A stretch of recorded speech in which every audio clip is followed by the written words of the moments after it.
Halo semuanya, kembali lagi di podcast Geo Insight.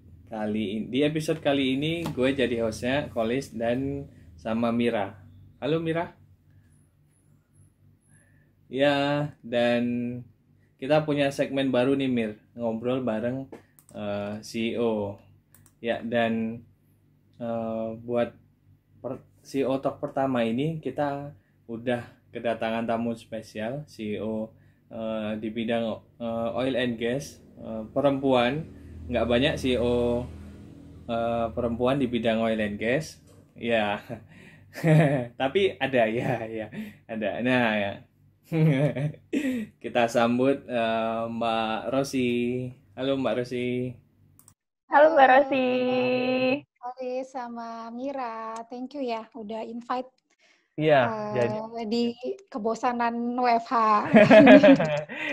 jadi buat teman-teman pendengar podcast Go Insight, eh, Mbak Rosi ini, Mbak Rosi Purnamasari ini CEO-nya PT RDA, Rothschild Data Analyst. Nanti kita akan ajak ngobrol RDA ini apa sih dan sosok Mbak Rosi sebagai CEO-nya itu gimana gitu. Ini ngomong-ngomong RDA ini Mbak, Rothschild Data Analyst ini ada maknanya nggak sih namanya ini Mbak? Kalau dari nama sebenarnya bisa ditebak loh. Rothschild itu pasti kalau Jalan jalan dan jalan yang banyak gitu ya pakai ya S, ya. jamak ya. Terus hill itu kan bukit ya. Jadi sebenarnya inspirasinya mau cari-cari nama yang pokoknya depannya harus nama saya gitu. Tapi kan nggak mungkin ya Tete Rossi gitu kan nggak mungkin. Menarik loh. Menarik ya, belum ada. Nanti dikira toko bunga atau floras lagi. Jadi jalan berbukit ini apakah emang wah kayaknya nanti jalannya untuk menuju kesuksesan nih penuh dengan Lika-liku. kejutan lika-liku gitu. Pasti. Jadi sebenarnya Hill tuh itu saya mungkin mindsetnya sama yang lain ya. Kita kan pengennya di atas gitu ya. Pengennya achievement-nya tuh pasti di atas, bukan di bawah gitu. Yeah. Achievement kita tuh menanjak terus, entah itu jalannya lurus, entah jalannya berliku-liku. Tapi kita sama nih, visi misi kita harus sama dan achievement kita mesti sama. Kita maunya menanjak ke atas, bukan jatuh ke jurang atau tergelinding di jalanan gitu. Jadi kita pengennya berliku-liku dan menanjak sampai ke puncak bukit itu. Oke, oh itu dari namanya aja udah visioner banget ya, Mbak ya. Amin. Ini ruang lingkup bisnisnya apa aja ya, Mbak Rosi? Ruang lingkup masih by background ya, jadi saya sih lebih confident sama sesuatu yang udah pernah saya kerjakan sebelumnya, minimal 50% saya udah ngalamin lah gitu. Jadi kalau dulu fresh graduate kan kita apa aja kita kerja ya, harusnya sama lah ya mindset-nya, apalagi posisi saya dulu kan 2004 itu umur 24 tahun saya baru lulus. Anak-anak sekarang mungkin 21 juga udah lulus ya. udah cukup matang banget ya. Iya. Nah kan harus kerja nih. Jadi ya apa aja kerjaan dan masih lingkupnya di oil and gas pasti saya terima gitu. Nah, waktu itu lulus belum wisuda saya udah kerja dengan gaji yang saya nggak tahu juga ya gaji UMR Jakarta waktu itu berapa, tapi saya sebut aja ya biar surprise ya. Boleh Mbak. Jangan dulu. Okay. Ya biar jangan kaget. 2,5 juta 2004. 2004 ya? Ya. 2,5 juta. Jadi dan itu udah senang juga gitu. Maksudnya saya pikir dengan belum kerja, teman-teman banyak yang lebih lulus duluan dan belum kerja gitu, saya udah kerja ya 2,5 juta, it's okay lah, saya start aja dulu gitu. Dan prosesnya juga gampang, by interview doang, onsite, dan ya udah kerja onsite. Ya, Holis pernah ngerasain nggak namanya kerja onsite kayak apa? Iya, pernah Mbak, kemarin aku onsite di Aset 1. Oke, itu kan banyak waktu luang ya. Iya, bener banget. Itu dia. Iya, gitu. oke. Startnya dari situ. Oke, jadi kemudian Ya, silakan Mbak. Gimana? Silakan Mbak. Ya, kemudian 1 tahun 2 tahun pertama sih masih happy ya, namanya baru kerja gitu. Tapi itu lama-lama kok gini-gini aja, ternyata kerja cuma gini gitu, banyak waktu luangnya. Nah, terus saya lupa deh, setahun kemudian 2005 saya coba ambil kuliah lagi, dan kebetulan kan deket sama tempat kerja, kuliah S2 gitu. Dan tetap aja penasaran coba deh yang agak-agak geser-geser dikit nih. Jadi kalau S1 saya perminyakan, S2 saya ngambilnya di geofisika reservoir, judul belakangnya kan reservoir nih. Nah, saya salah satu yang terjebak gitu ya. Oh, reservoir itu ternyata bukan perminyakan, itu benar-benar geoscience ya. Di UI ya, Mbak ya? Mbak Rosi Di di UI ya UI, istilahnya. ya benar di UI, dan yang teman-temannya semua udah pintar-pintar gitu ya. Saya aja sih yang nggak pintar gitu. Tapi karena kuliahnya juga hanya seminggu itu 2 hari after office, 1 harinya juga weekend kan, jadi mungkin pertimbangannya sama dengan teman-teman yang lain ya, kuliah di UI kan mengisi kekosongan dan dapat master ya, graduate master. Terus saya pikir ya udahlah jalanin aja. Ternyata nggak segampang itu. Kalau buat yang lain yang udah pernah kuliah di geologi atau geofisika, mungkin ya kuliahnya gini aja ya, gampang gitu. Kalau menurut saya itu susah banget. Dan saya ngerasa, terus saya habis dari sini mau kemana ya? Karena petroleum aja saya belum jadi PI waktu itu gitu. Walaupun S1 saya perminyakan, title saya di perusahaan itu bukan jadi engineer seperti cita-cita saya gitu. Saya mungkin cita-cita pengennya production engineer, reservoir engineer. Tapi itu enggak, pekerjaan saya bukan itu. Ya kalau onsite kan kita tahu ya by request pekerjaannya. Jadi emang pure bukan pekerjaan engineering sesuai dengan S1 saya. Begitu ngambil S2, utama melenceng lagi, saya mau kerja apa nih kayak gini gitu kan. Jadi saya pikir kalau untuk tes kerja pastilah ya, kita 5 tahun ke bawah itu pasti kita ya 3 tahun lah ya, 1-3 tahun pekerjaan, Fahmi Mira pasti hafal banget ya. Ada lowongan daftar. Langsung. Dikat aja udah. Iya, mau psikotesnya 1.000-2.000 orang, kita ikut aja gitu kan. Nah, terus dari situ sih saya lihat, kok kayaknya orang kalau 2 tahun, 3 tahun kerja itu udah punya CV-nya tuh bagus-bagus gitu loh. Misalkan dia PI, pasti dia kerjanya ya memang jurusannya PI gitu. Kalau saya background-nya petroleum engineer, lulusan S1, tapi pekerjaan saya bukan itu gitu. Jadi ya masih melenceng dikit lah. Saya ngurusin database, dan database-nya itu macam-macam, sumur, seismik, dan lain-lain lah gitu. Jadi ya kalau menurut saya sih S1 jurusan apa aja sih pasti fresh graduate pasti bisa lah gitu. Jadi nggak ada spesialis khusus menurut saya di bidang II. Terus saya ngambil S2 geofisika lagi, sedangkan orang-orang di sekitar saya S1-nya udah di geologi geofisika yang udah mateng-mateng nih, mereka udah kerja di operator, mereka kerja di service company pun sebagai konsultan gitu kan. Oh, kalau saya mau jadi apa, itu PR sih waktu itu. Gitu. Ya. Tapi jalan aja sih.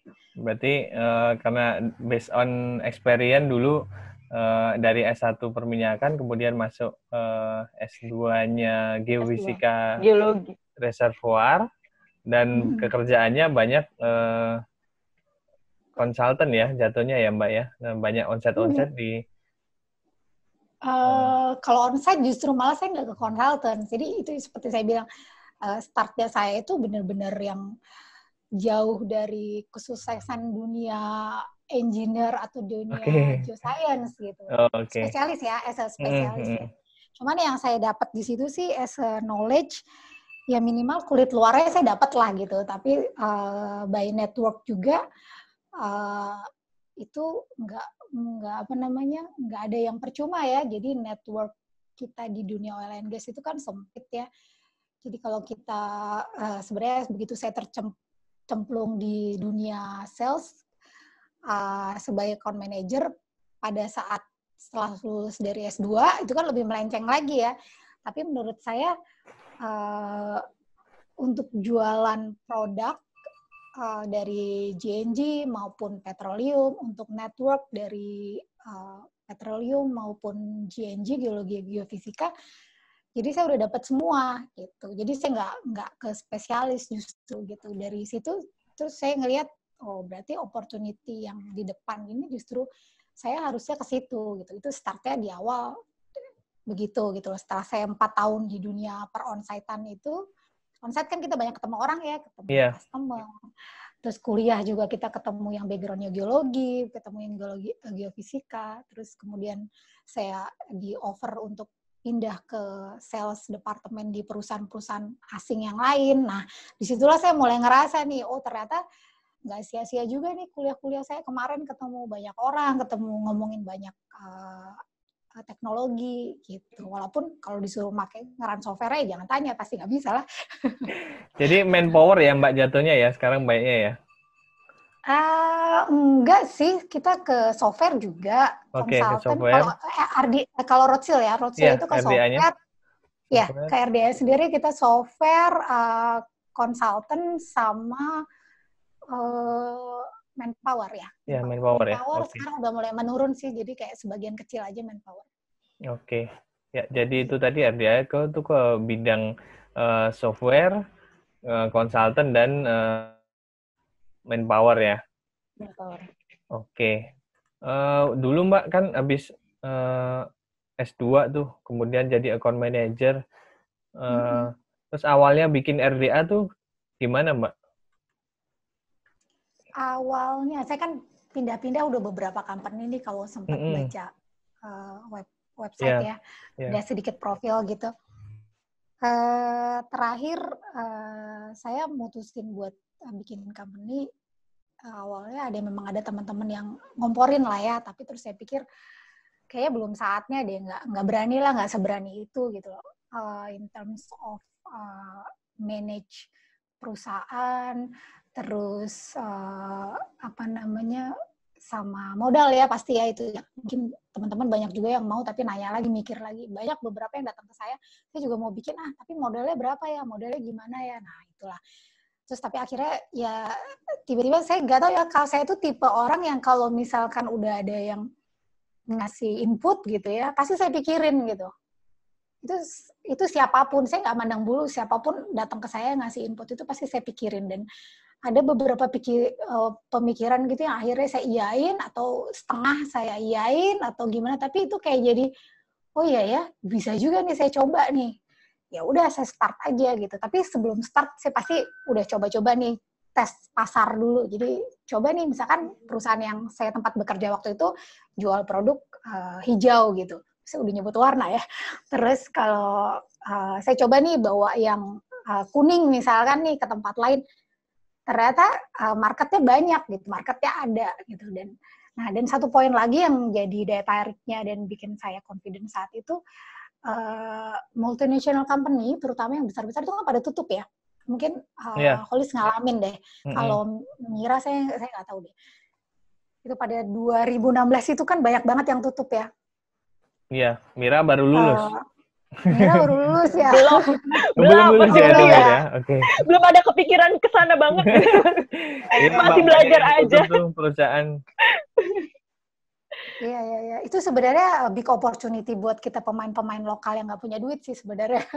Jadi maksudnya mereka tutup, terus mereka lay off orang gitu ya. Padahal orangnya skillnya kan jago-jago gitu. Terus begitu kita, saya nggak tahu nih Mira nyambung nggak ya kalau kita udah ngomongin masalah pertenderan di perusahaan nih. Nggak apa-apa Mbak. Nyambung aja ya. Paham. Nyambung ya. Biar paham. Iya.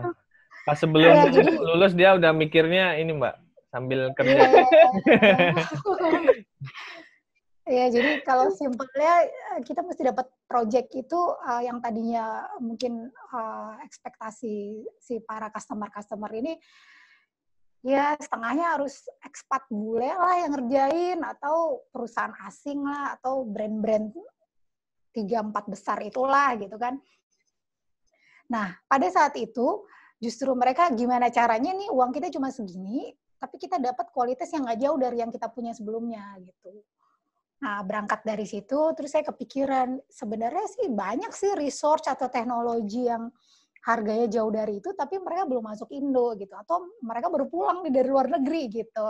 Ya, dengan kena itulah ya, tahu kan Holis. Iya. Jadi Kenal ya. ya jadi dari situ terus saya pikir ya udah setup company harus berani gitu. Saat itu saya sendirian. Jadi saya resign, saya harus profesional gitu ya. Saya resign, saya coba jalan sendiri. Coba jalanin semuanya sendiri, ngurusin semuanya sendiri dari mulai dokumen-dokumen perusahaan sampai closing deal pertama itu juga sendiri gitu. Luar biasa. Nah, dari situ syukur ya sih, alhamdulillah ya, kurang dari 6 bulan ya udah dapat modal. Jadi saya sebenarnya modal dengkul sih. Modal koneksi ya Mbak ya? Ya, modal koneksi, benar. Dan kepercayaan ya. Pastinya. Ya, trusted itu perlu sih. Jadi kalau yang udah kuliah di oil and gas tuh ya jangan ditinggalin lah ininya networknya walaupun kondisi kayak gini. Gitu. Iya, benar Mbak. Ya kita bikin Geo Insight juga biar tetap keep in touch sama dunia misalkan oil and gas dan lain-lain lah, masih di dunia geoscience lah. Karena teman-teman kita banyak juga yang akhirnya karena sekarang susah jadi kan melenceng kemana-mana kan. Iya, sayang sih menurut saya jangan ditinggalin sih. Memang curam ya, maksudnya naik turunnya itu mengerikan ya, oil and gas itu tidak terprediksi. Jadi mungkin kalau perusahaan asing mau masuk sini lagi untuk jangka waktu yang lama kayak hampir impossible sih kalau saya bilang. Mereka ragu-ragu gitu. Justru yang lokalnya harusnya mestinya confidence. Karena kurang saingan kan kita. Iya. Gitu. Oke, Mira. Silakan, Mir. Mbak, selama jadi CEO itu pasti kan pernah kayak ada kegagalan atau pengalaman berkesannya yang ya, itu kira-kira ada nggak sih Mbak cerita-cerita menarik dari yang kegagalannya gimana caranya buat mengembalikan situasi atau segala macam, itu tuh gimana Mbak? Pengalaman berkesan. Kegagalan pasti ya, ini kan pengalaman pertama ya. Kalau saya misalkan untuk cari revenue, cari project itu kan udah lumayan cukup lama ya. Tapi untuk gimana maintain perusahaan, manage people, terus manage project gitu, ini kan baru pertama kali ya. Udah pasti lost project, maksudnya lost dalam artian dapat project tapi saya lost itu ada pernah. Ya udah nangis darah aja sih itu. Jadi maksudnya nggak ada yang perlu disesali sih, pengalaman jangan diulangin lagi aja gitu. Terus manage people, saya mungkin terlalu cepat ngambil keputusan untuk hiring orang gitu, karena mungkin modal pertama saya harus manage gimana caranya dengan hiring orang seoptimal mungkin. Nah mungkin pada waktu itu saya pola pikirnya, mindsetnya masih di Western company ya, yang kayaknya ya kita interview, hire, kerja gitu. Padahal sebenarnya as a owner gitu kan, saya harus gimana caranya, ini uang mesti cukup nih, kalau seandainya kita nggak dapat project dalam waktu 1 tahun, 2 tahun ke depan gitu. Nah, itu saya ada kesalahan dari situ gitu. 1-2 tahun pertama, saya bisa bilang itu bukan ya, 1 tahun pertama itu hanya 6 bulan, oke, 2 tahun, tahun kedua, tahun ketiga itu masih banyak belajar lah. Kegagalannya itu 2 itu tadi lah. Soalnya benar-benar dari awal sih ya Mbak ya, bangunnya tuh bangun sendiri gitu loh, untuk nge-hire orang juga harus cari-cari sendiri gitu. Iya, jadi kadang saya kurang fokus gitu. Jadi saya fokus di nyari project, tapi saya nggak fokus untuk manage orang gitu. Iya. Oke, Mbak, itu kan tadi kalau hire orang, kalau dulu kan berarti karena resource-nya banyak ya. Jadi dulu mungkin kalau di RDA itu apakah di hiring kemudian mereka di training atau begitu hiring langsung misalkan keterima langsung ngerjain project dulu Mbak waktu awal-awal Mbak? Hiring langsung harus bisa kerja. Nah itu PR juga itu buat yang baru-baru lulus ya. Mira kan juga baru lulus ya. Iya. Kalau sekarang di dunia service ya, kalau saya kurang ngikutin sih untuk yang operator, mungkin mereka masih milih-milih ya, ada yang level graduate, level fresh graduate, ada yang level experience. Tapi kalau untuk service company, terutama yang baru mulai seperti saya ini ya, ini kan RDA udah 4 tahun ya, itu kita nggak punya waktu lagi untuk belajar gitu. Jadi masuk ya harus kerja. Jadi kalau misalkan saya lihat CV yang fresh graduate itu, sebenarnya IPK saya nggak lihat nih. Lulusannya apa juga nggak terlalu saya lihat ya, paling itu aja kan ya, beberapa 3-4 ya. Iya. Nggak ada lagi kan yang lain ya. Jadi yang lebih dilihat skill-nya ya Mbak ya, experience-nya dia. Tuh, jadi banyakin lah magang, walaupun itu mungkin jangan lihat bayarannya lah ya, harus survive, kita harus berkorban lah sama-sama ya. Belajar. Betul, perusahaan berkorban ya, yang mahasiswa baru lulus ini juga harus berkorban lah. Mungkin ada kerjaan sampingan yang bisa bantu sekarang, tapi tetap tujuan utamanya ya masih di dunia oil and gas lah, dengan caranya mungkin salah satu ini kayak podcast gini nih, kita mesti ngobrol dengan dunia yang masih nggak keluar jalur. Terus coba deh ngelamar magang-magang di mana. Mungkin magang juga ada kriteria kan, kita lihat nih dia ada pengalaman apa nih, pengalaman organisasi, mungkin ada pengalaman dia pernah TA-nya tapi unik gitu loh. Jadi kalau TA itu kalau bisa sih propose-nya sesuatu yang beda gitu, yang jangan itu lagi gitu. Kalau yang ya saya ngalamin sih, saya kuliah juga gitu ya, yang penting lulus ya. Ya, itu tadi gimana caranya? Iya PR-nya ya. Ya itu tadi pesannya dari Mbak Rosi ya. Jadi kalau mau masuk RDA, Mbak Rosi nggak ngelihat IPK, nggak ngelihat dari univ mana, yang penting experience kalian apa gitu. Dan banyakin aja portofolionya, bisa software apa dan lain, itu akan jadi bahan pertimbangan gitu. Dan Mbak itu juga bisa jadi bisa jadi tips juga ya Mbak, berarti itu untuk yang para fresh graduate tuh berarti ya magang-magang aja dulu, banyakin aja dulu pengalamannya, sehingga juga bisa jadi value untuk perusahaan yang akan di apply nantinya gitu ya Mbak. Iya betul. Kalau untuk gimana Mbak? Mira aja dulu. Kalau untuk mahasiswanya sendiri, selama kalau misalnya masih jadi mahasiswa tuh tipsnya apa sih Mbak? Apakah ya di organisasinya harus aktif kah? Berarti IPK-nya juga gimana? Apakah maksudnya yang penting memenuhi standar aja untuk kalau misalnya nanti buat masuk kerjaan kan biasa ada standar minimumnya, atau gimana sih Mbak sebenarnya kalau untuk para mahasiswanya sendiri? Kalau nanya ke saya sama nanya ke perusahaan-perusahaan BUMN atau NOC gitu, mungkin jawabannya pasti beda ya. Tadi kan saya bilang saya IPK nggak lihat, tapi mereka pasti lihat. Ini referensi yang agak melenceng aja. Maksudnya kalau dari pengen mencoba dunia yang berbeda gitu ya. Kalau saya pikir sih IPK tinggi, terus lulus cepat, itu udah banyak ya kayaknya ya. Terus yang skill dari bisa secara teknikalnya seperti apa, itu juga pastinya udah banyak sih menurut saya ya. Tapi kalau dari RDA sendiri ya, saya lebih spesifik. Kalau saya lihatnya, saya pengen ada orang yang punya mindset yang gimana sih cara kerja untuk membangun perusahaan supaya growing, itu dari sisi technical, dari sisi sales, maupun dari sisi admin atau legal, apapun gitu.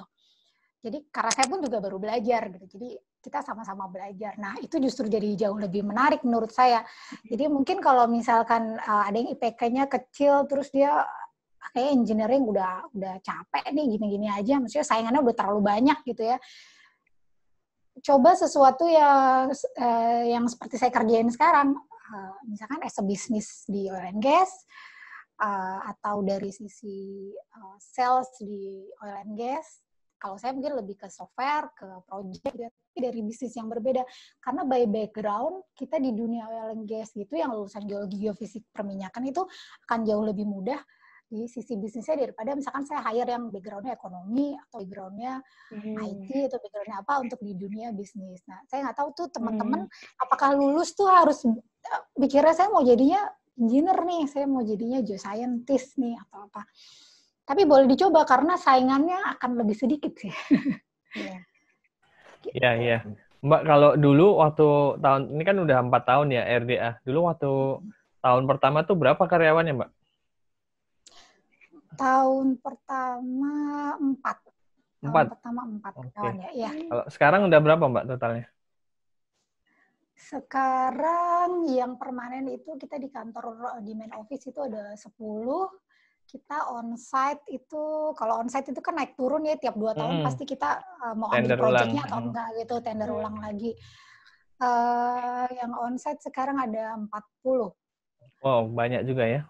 Banyak banget. Sebelumnya pernah sampai 70 gitu, tapi kayak udah terlalu banyak lah, saya udah kurang-kurangin. Mungkin lama-lama nanti udah ada manpower, udah selesai sih, kita mau fokus aja di main bisnisnya. Oke, jadi grow up-nya cepat juga ya RDA dari tahun pertama sampai tahun keempat. Alhamdulillah. Dari 4, sekarang pernah sampai 70, sekarang hampir 50-an ya totalnya. Ya. Oke. Main office-nya di Sampurna kan ya, Mbak ya? Di gedung Sampurna ya? Iya. Di Sampurna, rencana Agustus kita pindah lagi ke sebelah, ke Standard Charter. Doain gitu. Ya, semoga lancar, Amin, semoga lancar. Mbak. Amin. Nanti Mira bisa bantu-bantuin, Mbak, pindahan. Saya juga bisa bantu. Calling. Mbak sekarang kan lagi work from home nih, lagi pandemi kayak gini udah lama kan, hampir 3 bulan gitu. Itu manajemen, people management yang diterapin Mbak Rosi sebagai CEO ke anak buah tuh gimana, Mbak?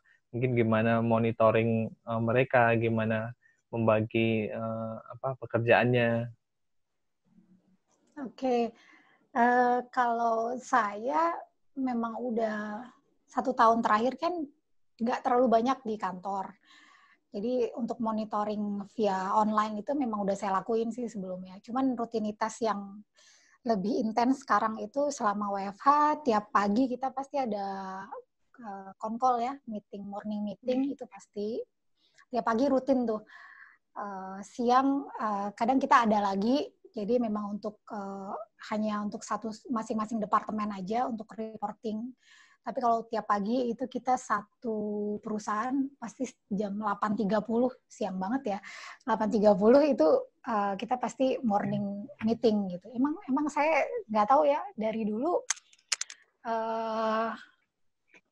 gimana ya saya ceritanya. Saya pengennya punya pekerjaan itu atau punya tim itu yang fleksibilitasnya tinggi gitu. Jadi saya nggak mau kalau di rumah belum beres, ya kita ngomongin kerjaan dulu. Kan saya punya anak juga gitu. Jadi udah 8.30 gitu. Yang penting nanti the next morning kita udah ada progress gitu. Oke, Mbak Rosi. Mbak, tips sukses ala Mbak Rosi gimana sih? Waduh, di saya semua belum sukses. ini belum enggak cuman buat geoscientist ya, tapi buat bisa jadi seorang CEO itu tips sampai jadi CEO ya. Tips suksesnya apa gitu? Tips sukses, saya sih ngerasa belum sukses ya karena sebenarnya saya nggak punya cita-cita yang saya harus jadi apa gitu dari dulu, nggak ada sih. Saya cuma pengen sukses gitu. Dan setiap 10 tahun. Definisi sukses itu gimana, Mbak? Nah, itu dia ya. Saya nggak pengen, misalkan saya besok jadi bingung. Benar-benar, saya besok jadi pengusaha, jadi ini itu nggak ada sebenarnya. Saya nggak pernah yang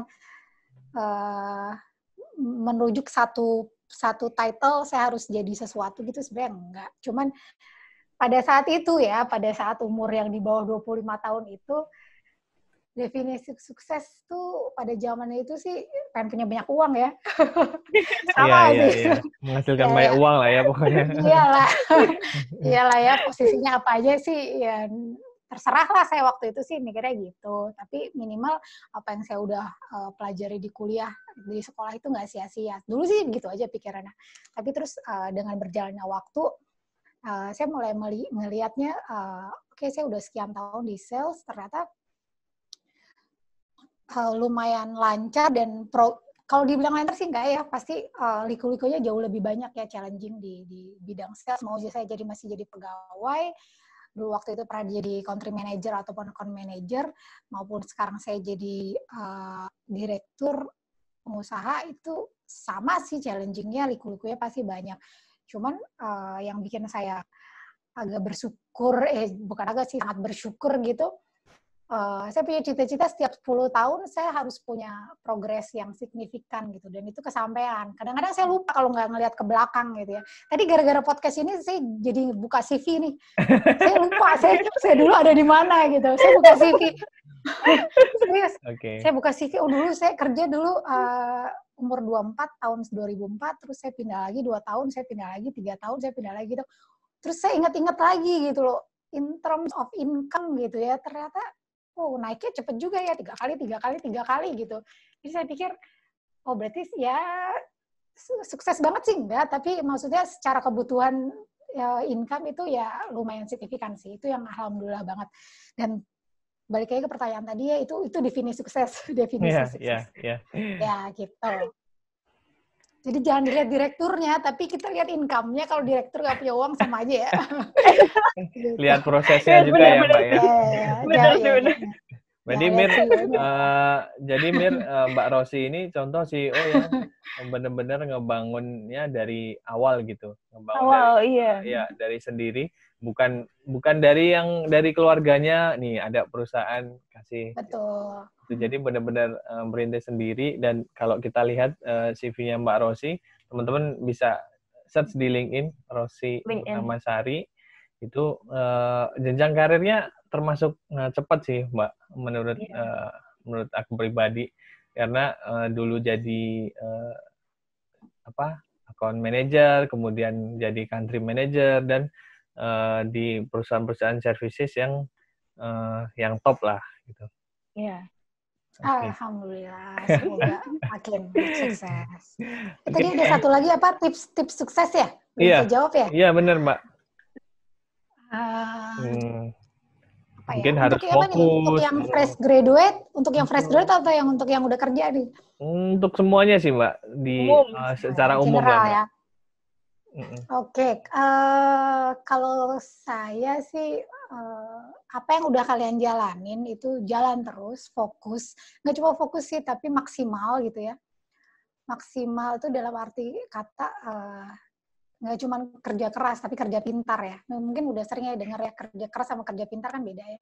Kerja pintar kita manage waktunya, kita mesti lihat peluang nih, kita lihat opportunity. Misalnya kita kerja sekarang A gitu sebagai admin, misalnya kita lihat di sebelah ternyata ada kerjaan lain, finance atau kerjaan sales atau yang lain, opportunity itu kosong gitu, kita ambil aja. Jadi maksudnya jangan jangan pilih-pilih jabatan gitu, kecuali kita memang benar-benar keluar dari jalur oil and gas. Kalau selama kita memang memutusin, oke, kita mau komit nih di oil and gas, ini kan jangka panjang ya, oil and gas tuh nggak mungkin tutup lah gitu, nggak ada negara yang mau stop produksi, itu nggak mungkin. Dan justru semakin banyak produksinya itu negara kita makin kuat kan.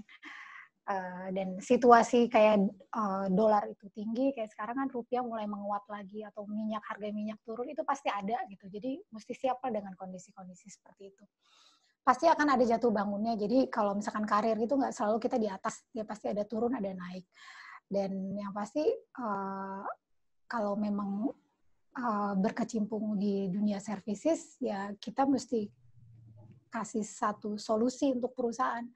Jadi kita mesti aktif, kita kasih solusi, dan kita harus pintar-pintar ngelihat peluang ya, opportunity, ada apa aja ya kita jalanin gitu. Jadi, dan yang pasti kalau mau melenceng lagi ke dunia bisnis ya harus risk taker sih. Karena risk taker itu kita nggak cuma mikirnya kita harus ngambil keputusan hari ini, kadang saat itu juga kita harus ngambil keputusan, dan kita harus berpikir kalau kita salah ambil keputusan kita harus ngapain, itu pasti udah terus ada di mindsetnya gitu. Jangan takut sih, jangan takut ngelangkah sih, jalan aja terus, dan diniatin benar-benar. Jadi karena semua masalah itu semakin banyak kita pikirin, semakin cepat selesai, semakin ada solusinya gitu. Oke. Dan mau memulai ya Mbak ya, intinya ya. Pasti harus mau mulai. Harus ya, pasti bisa lah. Fresh graduate sekarang kan udah pintar-pintar ya. Amin. Oke Mira, lanjut Mir. Skill-nya udah banyak. Mbak, kalau untuk habit sendiri, biasanya Mbak tuh punya kebiasaan apa sih yang diterapkan di kehidupan sehari-hari? Membaca kah atau apa Mbak? habit, Mbak? Saya itu orangnya nggak punya hobi sebenarnya. Itu yang makanya saya sayangin banget gitu. Jadi kalau punya waktu kosong itu, ya saya sama anak-anak gitu. Tapi nanti kalau anak-anak udah gede juga, saya nggak tahu, masa saya mau nempel terus gitu. Ya benar-benar. Itu yang sangat saya sayangkan sih. Sebenarnya banyak ya di masa-masa kecil, masa-masa muda tuh yang saya mikir, sayang banget ya saya nggak bisa main alat musik, saya nggak punya hobi olahraga, nggak punya apa. Olahraga ada, tapi bukan suatu games yang misalkan pinter bulu tangkis nih, bisa main basket nih, bisa berenang nih, jago ini tuh saya nggak ada gitu. Jadi, nah baca buku tuh juga, kalau orang-orang kan banyak bilang ini banyak baca buku, banyak wawasan gitu ya. Seharusnya begitu. Kalau saya sih wawasan, mungkin karena nggak hobi ya, jadi kayak mungkin masa-masa kecil saya kalau bisa diulang, banyak yang perlu diperbaiki sebenarnya. Jadi, jelek lah, maksudnya dalam artian cuma main doang gitu. Saya bisa bilang itu sekolah tuh cuma main, kuliah tuh cuma main buat saya. Jadi, hobi nggak ada, baca buku juga males ya, pusing saya kalau baca buku. Jadi saya WFH ini justru saya banyak baca, banyak dengerin YouTube gitu. Jadi YouTube yang nambah wawasan, diskusi atau yang menghibur gitu. Itu jadi strong point juga buat nambah wawasan saya selama WFH. Tapi kalau sebelum itu saya lebih seneng tuh ngelihat orang gitu. Jadi saya tuh nonton orang tuh seneng gitu loh. Jadi maksudnya entah itu orang itu berasal dari nggak cuma di TV ya, tapi real life juga ya. Misalkan saya lihat orang presentasi atau lihat orang ngomong, lihat meeting, diskusi, atau dia klien gitu, tapi dia hobinya cerita, ngomong gitu. Nah, saya tuh dari situ tuh saya kayak menangkap sedikit gitu wawasan atau tingkah laku yang atau mindset yang kalau bagus saya ambil, kalau jelek ya saya simpan aja buat sendiri gitu. Jadi lebih senang mempelajari dari orang lain sih. Gitu. Okay. Yeah. Terus Mbak, kalau misalnya time manajemennya sendiri Mbak sebagai CEO, juga sebagai seorang ibu gitu kan, punya anak, ngurus rumah, segala macam, itu gimana Mbak bagi waktunya? Kalau dibilang sibuk, saya sebenarnya tahun pertama aja ya, saya sibuk banget yang sampai pegawai masih dikit kan, jadi saya bisa sampai jam 12 malam tuh pulang ke rumah. Itu pengorbanan ya, saya pikir tahun pertama, tahun kedua pengorbanan, karena saya harus ajarin pegawai yang belum pernah kerja gitu. Jadi saya mau make sure mereka itu bisa, apalagi kalau udah mulai submit tender ya, saya harus temenin bener-bener sampai malam gitu. Tapi setelah itu udah masuk tahun ketiga, tahun keempat, saya udah mulai percayain nih sama mereka. Jadi justru banyak waktu luang itu ya dari tahun ketiga dan keempat, ya 2 tahun ini saya sebenarnya banyak waktu luang gitu. Lebih enak sih sebenarnya. Tapi dari situ itu hanya secara physically ya, waktu luang. Tapi secara pikiran, mau saya cuti, lagi liburan, atau lagi di sekolahan pun, itu kerjaan nggak pernah saya nggak monitor. Jadi kalau teman-teman di sini bilang, ya lu lagi di Bali, tapi rasanya di sini gitu. Jadi kayak saya justru lagi liburan lebih intens ngajarin dan monitor mereka ya. Jadi udah terbiasa mungkin ya. Ya. Oke, lanjut Mas Solis. Ya, Mbak Rosi, kalau kita pas lagi nyari kerja nih, bener nggak sih kalau kita itu harus melihatnya yang penting itu kerjanya sama siapa nih, bosnya sama siapa kita cari tahu dulu, bukan malah kerjanya di perusahaan apa. Itu menurut Mbak Rosi gimana Mbak? Yang penting bagus sih. Itu kalau untuk development karir, saya pikir itu benar itu benar. Maksudnya mungkin emang fresh graduate nggak kepikiran sampai situ ya. Saya dulu fresh graduate juga nggak kepikiran sampai situ. Apalagi belum pernah kerja kan, kita nggak tahu bos kita siapa. Kadang-kadang perusahaan besar banget, kita nggak tahu bosnya siapa gitu. Tapi kalau ada pilihan seperti itu boleh jadi pertimbangan juga gitu. Jadi misalkan ada 2-3 pilihan pekerjaan, kita lihat bosnya siapa. Karena memang untuk perkembangan karir pengembangan diri kita. Iya, pengembangan diri kita di dunia kerja itu kita melihat dari yang paling dekat kan, dari atasan kita langsung. Gitu. Iya. Betul sih, bener. Oke. Nah, terakhir nih Mbak, buat para fresh grad kayak saya, lagi ada hiring nggak sih Mbak di RDA ini sekarang? Saya sih pengennya hiring terus ya. Saya seneng gitu create lapangan kerja gitu daripada apply gitu sebagai pegawai. Dulu saya ngalamin juga apply sana sini itu kan capek ya. Lebih seneng kayak sekarang sih kayaknya saya bikin orang happy masuk ke company saya tuh saya ikut seneng gitu. Tapi ini kan dinamis ya. Jadi RDA itu kan banyak banget pekerjaan-pekerjaan yang by project gitu. Begitu kita ada project ya Pak, otomatis kita tiba-tiba langsung hiring banyak gitu. Doain aja ada project dalam waktu dekat.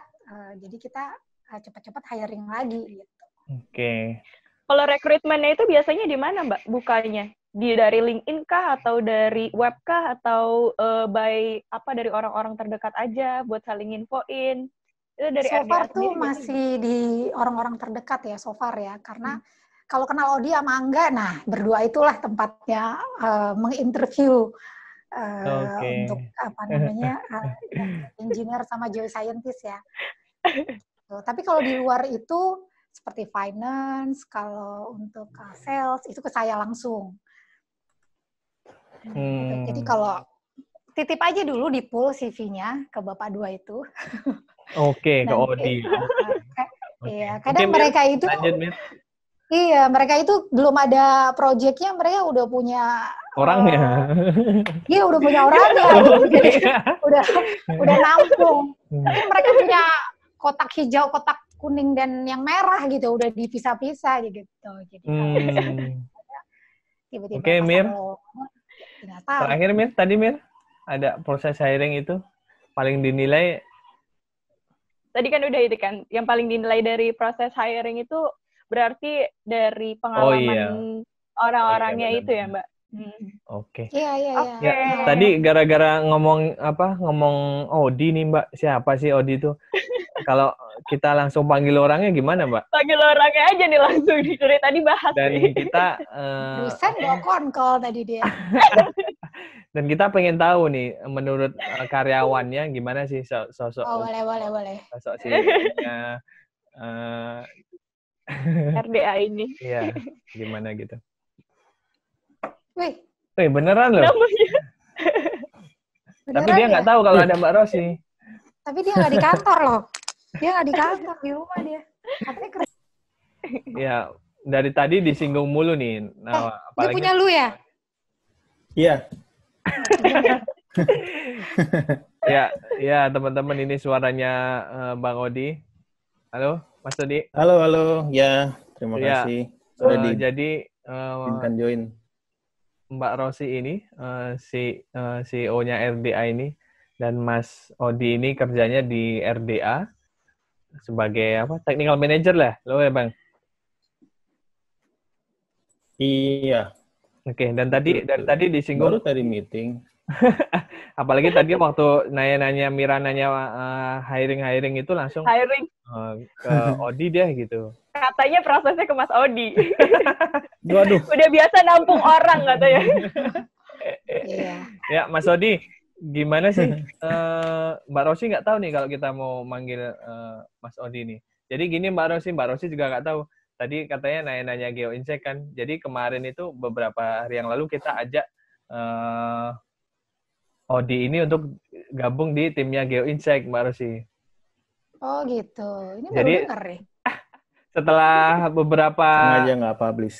Setelah berapa lama itu, saya WhatsApp Mbak Rosi, oke, beberapa hari kemudian, Mbak Rosi kan nanya tuh timnya siapa aja. Oh, nanti kalau gue sebut si Odi juga, nanti deh gue WhatsApp Odi dulu. Ya, kok Odi nggak bilang gitu kan? Dan langsung aja biar nih surprise. Iya, panggilin. Jadi kita di tim GeoInsect nambah lagi ada karena Bang Odi ini YouTuber dan dia aktif dan kreatif banget. Jadi ya kita butuh sosok-sosok kreatif untuk mengembangkan GeoInsect. Jadi ya kita ajak Mas Odi ini. Bang Odi. Iya, Bang Odi. Dan Mas Odi, kita mau minta pendapatnya nih, gimana sih sosok seorang CEO Mbak Rosi Purnamasari ini di mata anak buahnya lah. Udah berapa lama Mas kerja sama Mbak Rosi? Ini pertanyaannya official apa enggak nih? Enggak. Dia itu, Kalau Odi itu shadow. Dimanapun gue ada, dia ada. Oh gitu. Iya. kalau pertanyaan officialnya kerja di RDA itu baru mau 2 tahun ini ya, Ci ya. Iya. Kalau unofficialnya sebenarnya gue udah kerja sama Oci dari pertama berkarir sih. Oke.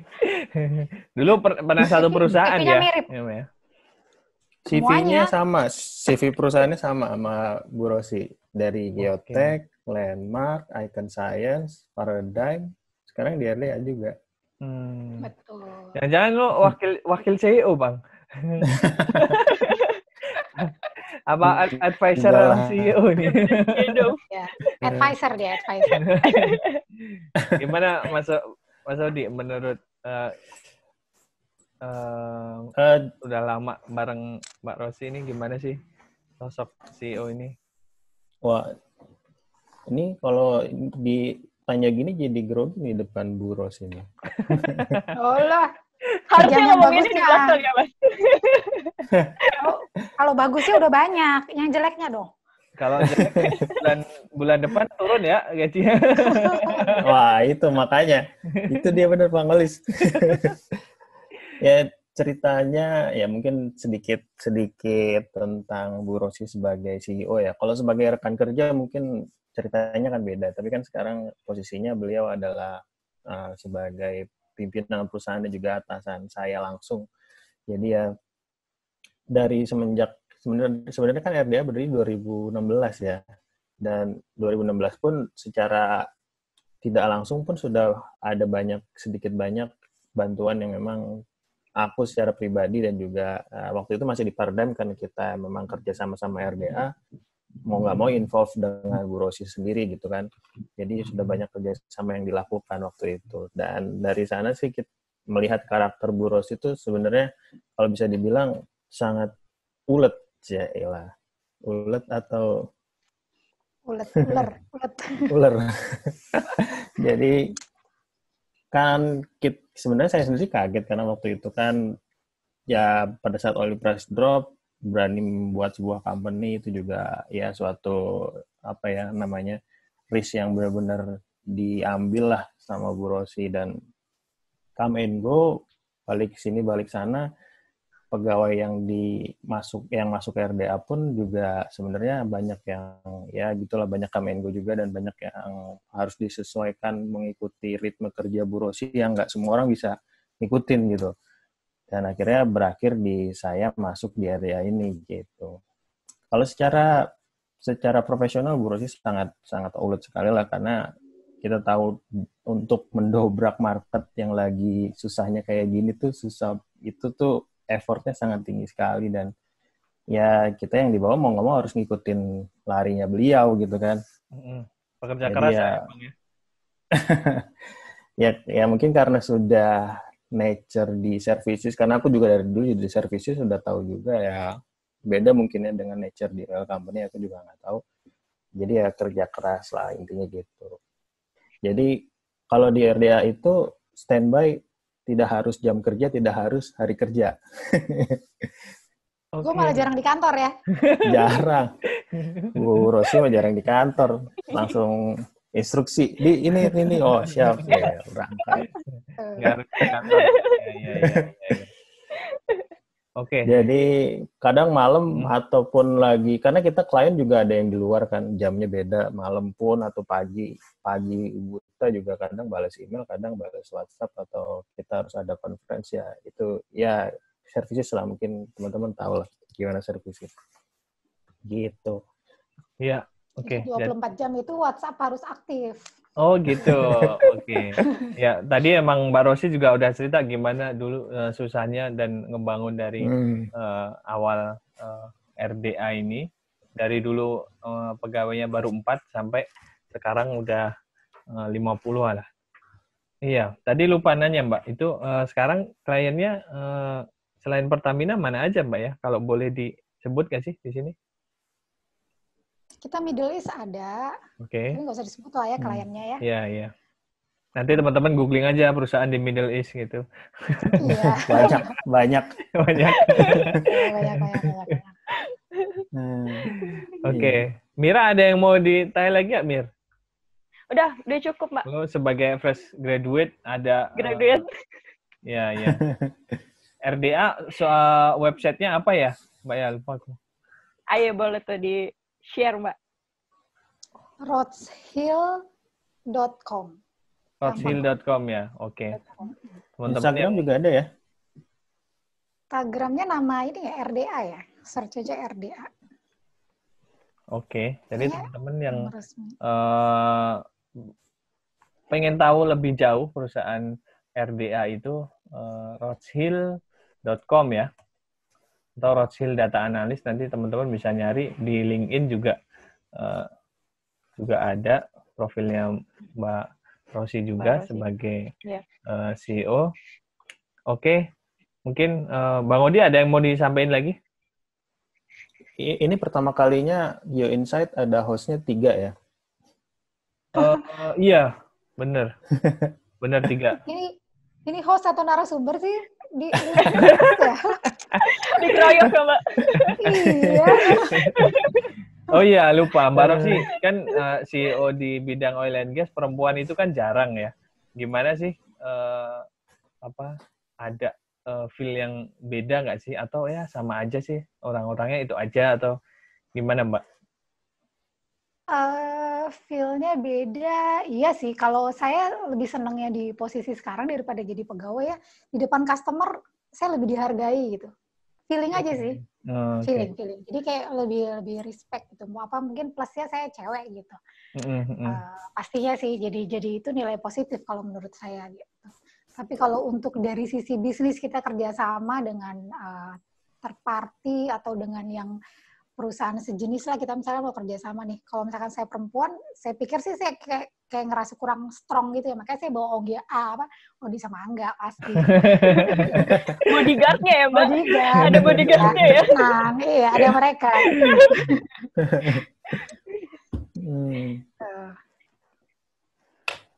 Oke, mungkin itu aja ya. Kalau dari Odi nggak ada tambahan lagi nggak, Mas Odi? Cukup sih kayaknya. Kayaknya aku juga hampir tiap hari ketemu Bu Rosi. Jadi mau nanya apa juga nih. Ya. Atau mungkin promosi RDA gitu boleh ya? Oh, boleh. Iya silakan. Dong, promo. Jadi silakan. Oh iya dong. Sebagai salah satu services company di Indonesia yang sedang emerging, emerging itu bahasa Indonesia apa ya? Sedang grow up ya, kembang. Grow up lah. Ya kita banyak menyediakan services baik itu konsultansi dari mulai G&G sampai production. Terus ya kalau memang butuh software, kita juga salah satu agent untuk berbagai software prinsipal. Nggak tahu mungkin tadi udah di-share ya. Tadi belum terlalu di-highlight sih di situ. Nah, jadi kalau butuh software yang berkaitan dengan G&G atau drilling, ya bisa hubungin saya, mungkin kalau yang kenal, atau mungkin bisa hubungin Bu Rosi. Dan juga kita lagi banyak mengerjakan test line sekarang untuk pre-processing, baik itu 3D ataupun 2D. Jadi ya kalau memang targetnya nggak terlalu gede-gede banget, ataupun hanya butuh enhancement untuk beberapa seismic area, kita siap. Gitu. Ya. Kerjaanku banget itu, Bang, dulu, Bang. Seperti yang saya bilang tadi kan, kita create lapangan kerja. Jadi yang buat udah pada kerja, ya kasih project supaya bisa kita create lapangan kerja baru. Ya. Dan sekarang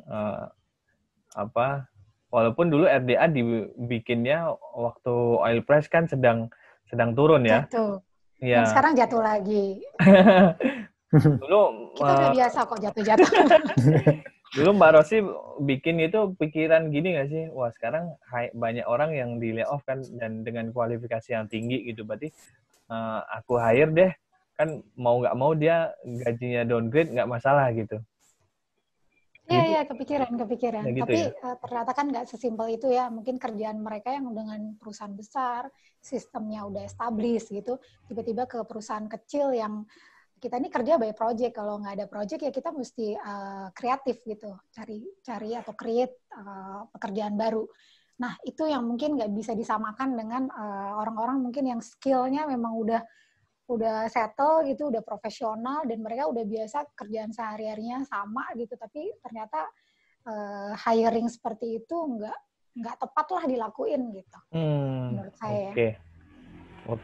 Oke, teman-teman GeoInsect, jadi itu tadi profilnya RDA, profilnya dari CEO RDA, Mbak Rosi, dan teman-teman udah tahu bisnisnya RDA seperti apa, dan teman-teman geoscience khususnya pasti harus tahu RDA ini karena mereka sering buka lowongan kerja dan bisa nitip ke Bang Odi ini. Dan buat yang punya kerjaan di kantor-kantornya yang butuh manpower, yang butuh consulting, nanti bisa menghubungi RDA ya nanti, Mbak Rosi. Ya. Ini sebagai host GeoInsight boleh promo juga dong. Boleh. Ya, jadi jangan lupa di follow kita punya Instagram ya, please ya, Mir ya. Oke. Oh iya benar. Kita punya. Ya, terima kasih buat pendengar di Spotify, Apple Podcast. Jadi kalian bisa lihat juga di YouTube, searching GeoInsight ID. Yep. Kemudian kita ada Instagramnya juga @GeoInsight ID. @GeoInsight ID. Kalian bisa follow di situ. Kita banyak ngomongin tentang energi, kebencanaan, kemudian inspiring talk, dan sekarang ada CEO Talk. Terima kasih Mbak Rosi atas waktunya dan mau berbagi pengalamannya sebagai CEO di CEO Talk yang pertama di GeoInsight ini. Sama-sama, terima kasih waktunya udah mau denger sharingnya saya. Ya, oke. Makasih Odi, makasih Mira. Ya, sama-sama. Makasih Mbak Rosi. Sukses ya buat semua. Ya, bye-bye.